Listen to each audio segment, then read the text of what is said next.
My name is Keontre Barnes, and today I will be talking about the importance of health and wellness. In my speech, I will be talking about the importance of health and wellness in everyday life.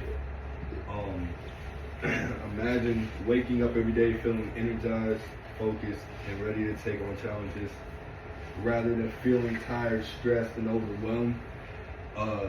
One of the things that I talk about later in this speech as well, eating affects how you wake up, how you sleep, how all that stuff goes. Exercise. Some people don't get enough exercise. Some people get too much exercise. Many people underestimate how much their daily habits affect their overall health and wellness. So, like I said, food heavily impacts how much sleep and how energized and how overall the flow of your body works.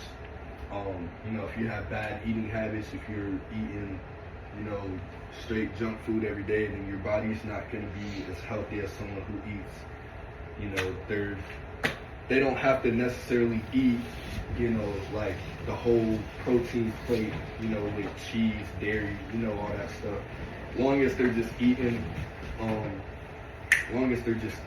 healthy, maybe a salad every once in a while, that also helps.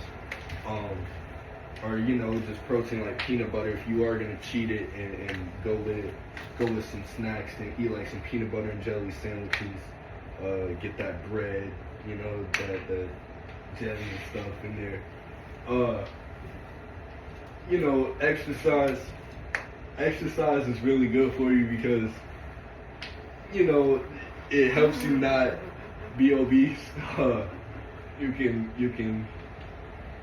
You exercise, you eat, it all goes into the same thing.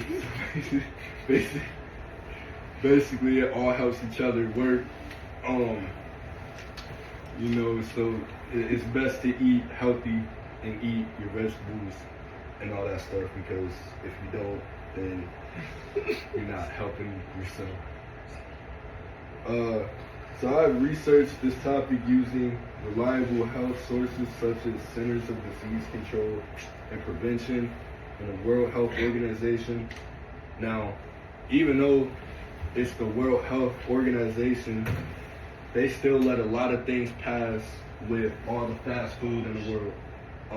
A lot of these fast food places, they just serve up a bunch of bull and everybody eats it because they still pass all of it on. Like McDonald's is probably the most unhealthiest place in the world to eat.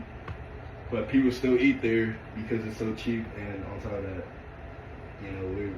at this point, it's more of a, it's a need for some people more than it is. But their food is just so unhealthy for you that we really shouldn't be consuming it. So it's better to eat at home, cook yourself your own steak, your own burger, your own chicken. But if you do that, make sure you get the one with more protein, less fat if possible. I know a lot of people like beef and stuff, but there's alternatives. Like you can get turkey beef, turkey bacon, all that stuff, which is, more healthy than some of the other things.